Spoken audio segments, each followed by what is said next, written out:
Welcome to the Sports Table Podcast. Today it's just going to be me, but we're still going to have a great little podcast, and I hope you guys really enjoy it. So today I wanted to talk about the NBA draft. You know, they just did the lottery not that long ago, and they revealed the top 3 draft picks, which really I think this year are the only ones that really matter to an extent, because I don't believe that there are that many draft picks that are not many. I don't think that there are that many prospects that are going to come in and change a team immediately, but I do think the top 3 could. So I'm just going to talk about those top 3 teams and also the top 3 prospects that I think can really make a difference in these teams this year. So I would say the number 1 pick is going to Minnesota. Minnesota's a decent team, I guess, if that's what you want to call them. I don't think they're ready to really compete for anything other than maybe an 8th, 6th seed, maybe. You know, on average, they're for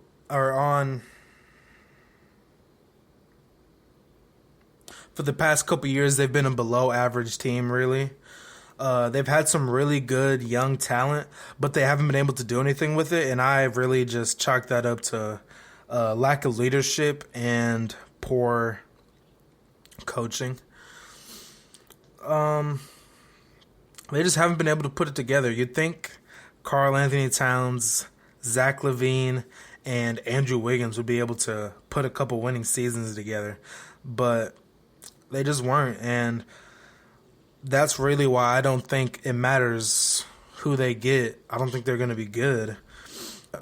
The last winning season they had was in 2017, and before that, they hadn't had a season where they went positive since 2004.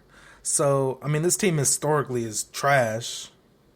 This team's just not going to get it done. They drafted Wiggins and LaVine in 2014, and they just kept losing and losing and losing. This team was supposed to change Minnesota when they had Wiggins, LaVine, Cat, Butler. That team was supposed to, bring in a new era of basketball to Minnesota. And at the end of the day, they just didn't perform the way they needed to. Now they don't have Wiggins anymore. He's with Golden State, which is another team I'll be talking about pretty much next. So they don't have Wiggins anymore. They have D'Angelo Russell, which I really like him. I think he brings a really good offense to Minnesota. But I don't have a lot of faith in Karl Anthony Towns. I don't think he's a great center. I don't think he can really compete with any of the other bigs, and he definitely can't be a second-best player on a championship team, and maybe not even a playoff team. So, I don't know. When it comes to Cat, I just don't think he's physical enough. He's too, I don't know if he's scared or he's just not big enough, but I don't think he can compete with other players like Embiid, AD, Nikola Jokic. They're just too big, they're too strong, and he's weak. Or that's what he's shown anyway. If he's not, we need to see something else. I kind of feel bad for whoever ends up going to Minnesota, because I think they'll just be average, like Wiggins and Cat. Those guys are somewhat draft busts. When you get drafted first overall, like Wiggins and Cat did, you're expected to go there and change the culture. You're expected to go there and, remold the team, and that's not what they did. So in my eyes, they could be considered a bust. No matter how much I do like Wiggins because he's from Kansas, I got to say it. But I think the best fit for them coming up in this draft is Anthony Edwards from Georgia. And he's a really good scorer from all sides of the court, or all parts of the court. He's gotten a really nice first step. So I think as far as one-on-one, he can beat a lot of good defenders out there. But him and D'Lo together, that could be a really explosive group or a backcourt, because D'Lo also is just a really good one-on-one player. And, I mean, that's good, but as far as team basketball goes, I just don't think they have what it takes to really make it to the next level. But I think Anthony Edwards is going to be a good player for them, and hopefully hopefully he's the one that can change the situation there, because that'd be nice to see. And then we got the Golden State Warriors with the second pick, and that's just like such a crazy thing to say because this is Golden State we're talking about. This is the team that's won, 3 championships in the last 6 years? That's ridiculous to say that they have the second pick now. And next year they're bringing back Steph Curry, Klay Thompson, and Draymond. The big three that won their championship, their first championship. It's like, come on. Like, if they get a good draft pick, which they will, if they decide to keep it, they could really use that draft pick to build on for the future. Because there's been talk of Klay leaving, there's been talk of Draymond leaving. And if they get a draft pick that pans out well, they don't really have to worry about when Klay leaves or when Draymond leaves. I don't think Steph is going anywhere. But next year, this team is going to be competing for the championship. And I think a lot of people are sleeping on them for some reason. I don't get it. This is still the Golden State Warriors. This is still the team that won 73 games in a season. So, to me, it doesn't matter who they pick as far as, them winning. They're still going to be one of the best teams in the league next year if they keep that pick or not. With that being said, I do think they're going to draft James Wiseman. I think he's their best fit. They don't really have a great center right now. I think they try to use Draymond as a center, but he's really not big enough. And James Wiseman comes in at 7 foot, something like that, 7'7" So he can be their big. Every elite team in the league right now has a 7-footer. Giannis, AD, Embiid, Porzingis. It's normal to have a 7-footer on your team right now. So, he could be that for them. He matches their pace. He's really light on his feet. He can run the court really well and stay up with Steph and Klay and Draymond and their fast-paced offense. On defense, he's also great, and that could really help Draymond, because Draymond can now guard LeBron when that time comes, and Wiseman can guard AD. So I think picking up James Wiseman could be a really good pick for them, and I hope he pans out for them because I like him. He's from Memphis. He didn't really play a lot of games in college because of some NCAA crap. You know how they are. But I think he could be a good player, and I hope he really pans out for them because I like him. And I know this is an unpopular opinion, but I'm not going to be mad when the Warriors come back and start destroying teams again. I mean, they have 2 of the best shooters probably to ever play the game. I think it's going to be really fun to watch them play. So I hope they can make it pretty far. And like I said before, the Timberwolves, they got Andrew Wiggins. So that could be a really big thing for them. They don't really need him as far as scoring goes. They don't need him at all. But to have that 20 points per game is a nice thing to have. So who knows if they really even keep this draft pick. They could trade him and try to go get somebody big. Who knows? That's just that's the position they're in right now. They can do whatever they want. The Warriors can do whatever they want. And there's nobody that can stop them, especially going into free agency this year with some pretty big names on the block. They could trade that draft pick to somebody else. So I think James Wiseman is the best pick. But we can't forget LaMelo Ball, who's also such an elite scorer and playmaker coming up. He could complement Steph and Klay very well, especially when Klay leaves. He could help when Klay leaves. He can keep that scoring going for them, and he can push the ball just as well as any of them can. And he's such a great passer. He can probably be a better passer than Steph can eventually, or than Steph is eventually. So he'd also be a great pick for them. And I think he would also just look really good in that Golden State jersey. It just sounds right to me, seeing somebody like Melo who shoots from the half court line like Steph, why not? But I really think his best pick or his best landing spot would be Charlotte, which is the number 3. Charlotte is a really interesting team. And I say that because they have a lot of really good young guys that are really coming up, like Malik Monk, Devontae Graham, Miles Bridges. I mean, Devontae Graham just went off last season. It's his second season in the league. Last year, he was averaging 18 points, and he's still young. He can go up. He can keep improving, and I think he will. So hopefully, he can keep improving. They can add on LaMelo. LaMelo can be his sidekick because LaMelo can play either shooting guard or point guard. It doesn't matter where you put him at, I don't think. Because offensively, he's going to get his points. He's going to dish out the ball. He's going to get his assists. And we saw that in the NBL overseas in Australia.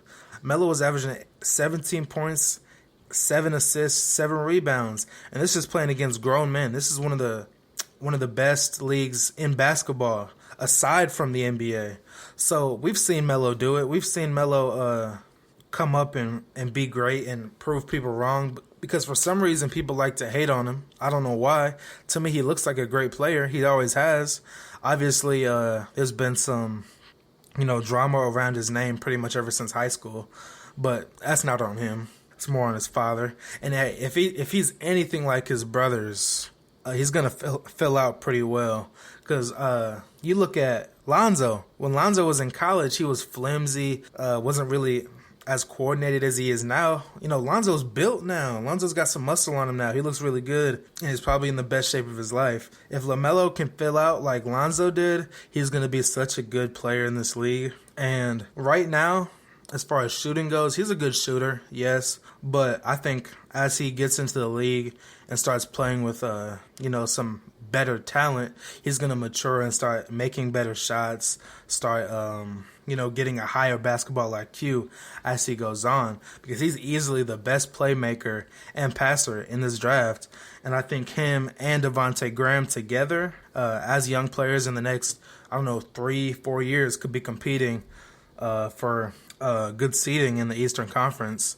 All right, and speaking on the draft, I did want to kind of talk about where I think college basketball is right now and how I think things are starting to change as far as where some of these high school prospects are going. And what I mean by that is as the NCAA continues to decide we're not going to let our players get, I see a lot of talent leaving the NCAA or just not going at all. So I'm interested in hearing about how you guys feel about this, because I think that as time goes on and as players like LaMelo Ball, Jalen Green get drafted, I'm curious to see how much top-level talent decides to not go to the NCAA.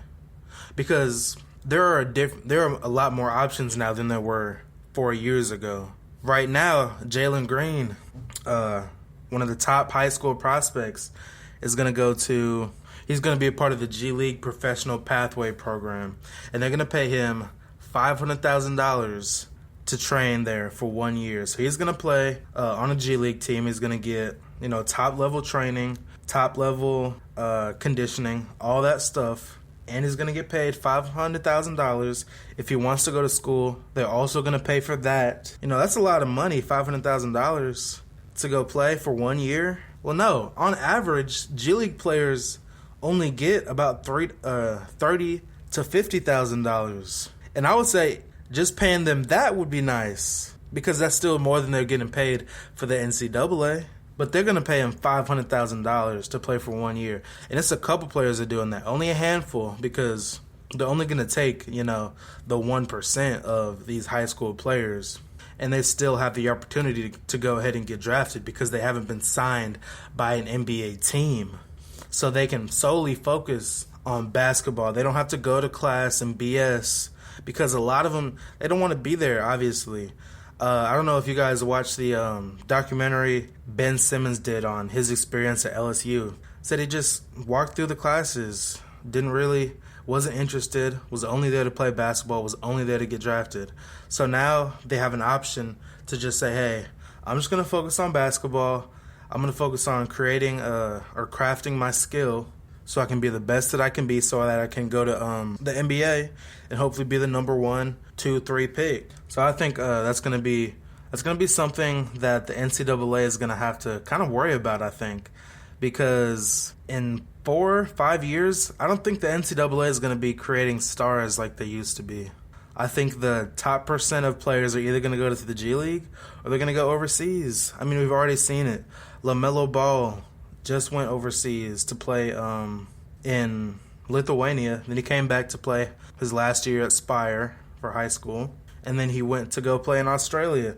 And now he's projected to be a top 3 pick, probably number 1. I think he's the best player in the draft. I think that's going to be an option for a lot of people now, going overseas and then coming back. RJ Hampton did it. He's projected to be a top 20 pick. So we're going to start seeing a lot of this top talent forego the NCAA and go somewhere else. And it's going to be really interesting to see what the NCAA will look like a couple years from now. Are we going to have more players going overseas and just doing that whole thing? Or are they going to stick with NCAA? Or is the NCAA going to say, okay, well, we're going to start paying our players, so that starts looking a little bit more appealing? Because I love college basketball, but if the top players start going elsewhere, I'll probably just tune in to watch March Madness. And I mean, that's where they make most of their money anyway. But I just think it's messed up that March Madness makes the NCAA so much money. It's ridiculous. It's over $1 billion. And they're not giving any of it back to the players. Now, I know they're getting a free education, but it's just not the same. It's not. So I think NCAA's got to make some changes if they want to stay on top as far as, the options after high school. Because the G League, the NBA and the G League are obviously making a push to get some of the top talent already in the league in a way. And overseas is starting to look more appealing, because we have LaMelo Ball, RJ Hampton, and then not right now, but recently, kind of a big name, Alex Antetokounmpo, Giannis's younger brother, his youngest brother, is going overseas to play in Spain, one of the best leagues in Spain. Who knows? Maybe he goes off and then comes back for his, comes back after the first year and gets drafted. It's starting to be a thing where colleges are going to be losing a lot of talent because the NCAA refuses to pay these players. And it's going to be really fun to watch and really interesting to see what the landscape of basketball after high school looks like within these next couple of years. But I'd really like to hear how you guys feel about it. So I'm going to post a picture on Instagram after I post. And you guys just go and comment, tell me how you feel about it. Tell me what you think, what you think the best option is for these players, what you think the NCAA should do to change these rules so they can keep, these all-stars, not all-stars, but these superstars as far as popularity coming in to the NCAA to play for them. So thank you for listening. That's going to be the podcast today. This is my first one alone. So thanks for listening. If you listen to the whole thing, I really appreciate it. I'm probably going to start doing a couple more solo podcasts just to go ahead and get used to it. So just bear with me while I, get better. Just thanks for the support. Y'all have a good day.